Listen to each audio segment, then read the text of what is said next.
थी और इस वक्त ये जो तस्वीर आ रही है ये साफ नजर आ रही है कि किस तरह से ये मोस्ट प्रोबेबली कीव की तस्वीर है।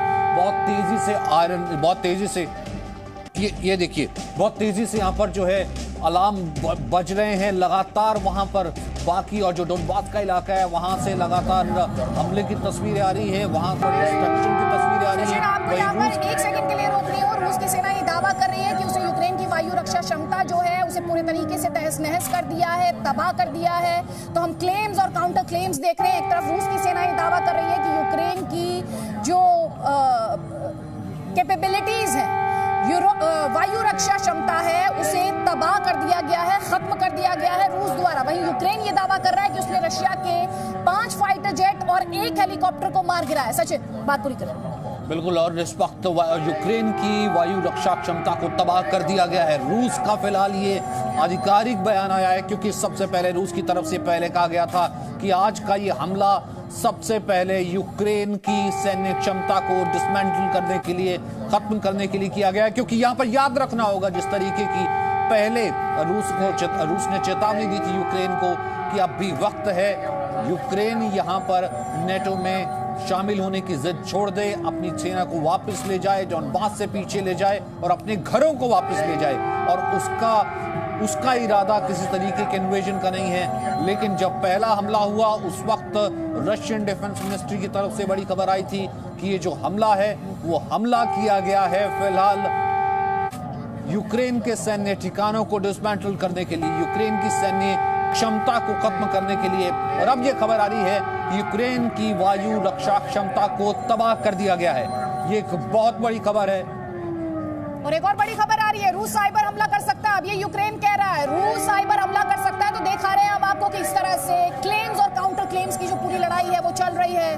पहले ये कहा गया यूक्रेन द्वारा उसने 5 फाइटर जेट गिराए हैं रशिया के और 1 हेलीकॉप्टर गिराया है। रूस कह रहा है उसने उसकी एक क्षमता को खत्म किया है। और अब यूक्रेन ये कह रहा है कि साइबर हमला रूस कर सकता है। तो जो दावे हैं वो इस वक्त हम आपको दिखा रहे हैं। यूक्रेन का दावा क्या है, रूस के 5 फाइटर जेट उसने मार गिराए हैं, 1 हेलीकॉप्टर को मार गिराया है। यूक्रेन के ऊपर रूसी युद्धक विमानों का कब्जा है। ये दावा कौन कर रहा है? ये दावा किया जा रहा है रूस द्वारा। रूसी पैराट्रूपर्स खार्किव में उतरे हैं, ये बड़ी खबर है। इसके अलावा रूस पर G7 देश कड़े प्रतिबंध लगाएंगे। लेकिन जब आप इस पीस ऑफ इंफॉर्मेशन को देख रहे हैं तो जरा सोचिए, कल आपने पूरे दिन ये खबर सुनी कि इकोनॉमिक सैंक्शंस लगाए जा रहे हैं, लेकिन रूस पर पूरे तरीके से वो नाकाफी साबित हुए।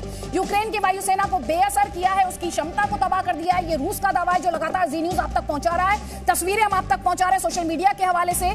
और हमारे साथ भारतीय स्टूडेंट हैं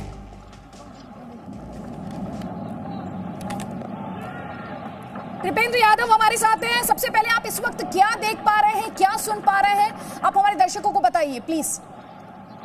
मैम, हम इवानो सिटी से हैं और यहाँ आपको लगभग हाफ एन आवर पहले ही एक धमाका हुआ है। मैं आपको बैक कैमरा से दिखा रहा हूँ।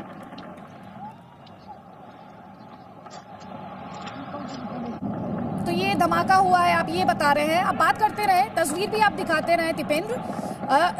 ये पहला धमाका है या इससे पहले भी धमाके हुए हैं? क्या सिचुएशन? और आपने पहला धमाका आपने कितने बजे सुना? और ये तस्वीरें हम अपने दर्शकों को दिखा रहे हैं। यूक्रेन में जो भारतीय छात्र, आपको बता दें 20,000 भारतीय हैं। ये खुद भारत सरकार बार बार मेंटेन कर रही है। उन्हें इवैक्यूएट करने की कोशिश भी एयर इंडिया के स्पेशल फ्लाइट्स के माध्यम से की जा रही है। हालांकि इस वक्त कमर्शियल फ्लाइट्स पर रोक है। इस वक्त जो ताजा तस्वीर, इस वक्त जो जी न्यूज के स्क्रीन पर आप सबसे लेटेस्ट तस्वीर देख रहे हैं, आपको बता दें सबसे लेटेस्ट तस्वीर है यूक्रेन से, जहां से भारतीय छात्र दीपेंद्र यादव हमारे साथ हैं। धमाका वहां पर हुआ है थोड़ी देर पहले, उसी से जुड़ी हुई तस्वीर वो हम तक पहुंचा रहे हैं। ये सबसे ताजा, सबसे लेटेस्ट तस्वीर है यूक्रेन से रशिया के अटैक के बाद। दीपेंद्र बताइए और क्या इंफॉर्मेशन, और क्या आपने देखा है, और क्या आप वहां पर सुन रहे हैं लोगों से? मैम, ये यहाँ के टाइम से 7:30 में ये धमाका हुआ था बस। और मैंने कुछ वीडियो शेयर किया था। हाँ, 7:30 पहला धमाका हुआ, उसके बाद कितने धमाके हुए? बस एक ही हुआ था। लेकिन आपको फाइटर प्लेन दिखा रहे हैं। ये आपको फाइटर प्लेन, आपको आवाजें आ रही होंगी। दीपेंद्र बोलिए, आपकी आवाज एकदम क्लियरली हमें आ रही है।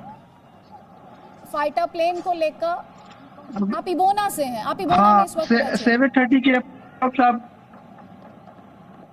जी। आप इबोना सिटी में हैं?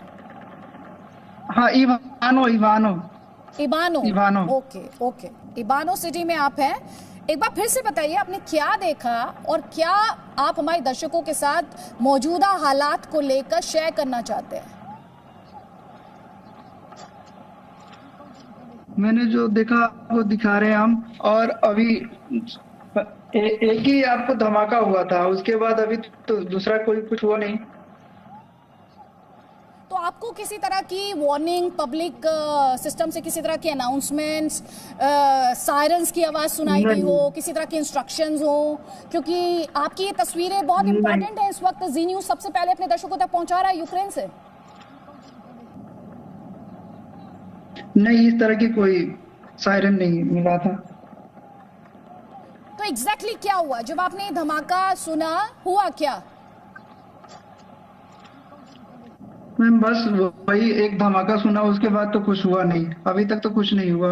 आपको धुआं निकल रहा है, उसके अलावा कुछ नहीं हुआ था।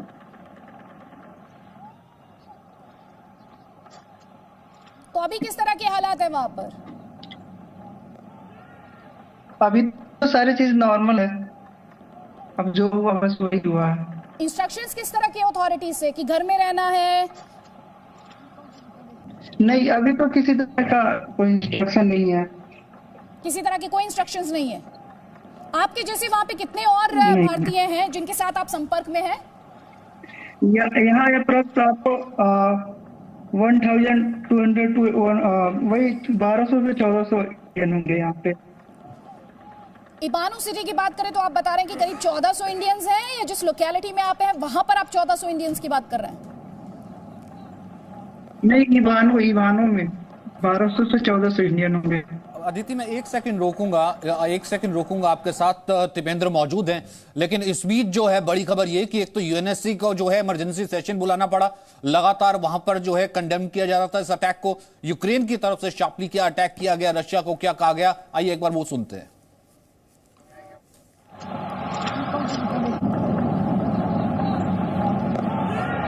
To consider the necessary decision that would condemn the aggression that you launch on my people. There is no purgatory for war criminals. They go straight to hell, Ambassador. Well, as I said, relinquish your duties as a chair. Call Putin, call Lavrov to stop aggression. And I welcome the decision of some members of this council to meet as soon as possible to consider the necessary decision that would condemn the aggression that you launch on my people. There is no purgatory for war criminals. They go straight to hell, Ambassador. Well, as I said, relinquish your duties as a chair. Call Putin, call Lavrov to stop aggression. And I welcome the decision of some members of this council to meet as soon as possible to consider the necessary decision that would condemn the aggression that you launch on my people. There is no purgatory for war criminals. They go straight to hell, Ambassador. Well, as I said, relinquish your duties as a chair. Call Putin, call Lavrov to stop aggression. And I welcome the decision of some members of this council to meet as soon as possible to consider the necessary decision that would condemn the aggression that you launch on my people. There is no purgatory for war criminals. They go straight to hell, Ambassador. Well, as I said, relinquish your duties as a chair. Call Putin, call Lavrov to stop aggression. And I welcome the decision of some members of this council to meet as soon as possible to consider the necessary decision that would condemn the aggression that you launch on my people. there is no purgatory for war criminals. They go straight to hell, Ambassador. Well, as I said, relinquish your duties as a chair. Call Putin, call Lavrov. Call Putin call Lavrov की इस वक्त इसे खत्म किया जाए, इस aggression को खत्म किया जाए। अदिति, इस वक्त मैं सबसे पहले कुछ अपडेट ले लूं 11:45 की जो इस वक्त की बड़ी खबरें हैं, फिर उसके बाद मैं आपके पास आता हूं। एक तो ये कि यूक्रेन की वायु रक्षा क्षमता को नष्ट कर दिया गया है। यूक्रेन की वायु रक्षा क्षमता को नष्ट कर दिया गया है, रूस की तरफ से ये बयान आया, अपडेटेड बयान आया। पहले कहा गया था कि हम सैन्य ठिकानों पर हमला कर रहे हैं। दूसरा ये यूक्रेन का दावा है कि रूस के 5 फाइटर जेट को मार गिराया गया है। वहीं यूक्रेन के ऊपर रूसी युद्धक विमानों का कब्जा है। यूक्रेन के आसमान में युद्धक विमान बॉम्बर्स लगातार नजर आ रहे थे, लड़ाकू विमान नजर आ रहे थे। रूसी पैराट्रूपर्स खार्किव में उतरे हैं, ये भी खबर है। रूस पर G7 की तरफ से ये टिप्पणी आई कि वो कड़े प्रतिबंध लगाएगा। जो बाइडेन भी ये कह रहे थे कि G7 देशों को कहा गया है कि वो रशिया पर कड़े प्रतिबंध लगाएगा, यानी फिलहाल अपने साथी के साथ खड़े हैं और रूस की सॉवरेनिटी की रक्षा के लिए हम खड़े हैं। फिलहाल वो हम जो है सिर्फ और सिर्फ प्रतिबंधों तक ही सीमित होता नजर आ रहा है। Presenting B News app available on Google Play and App Store. Download it now.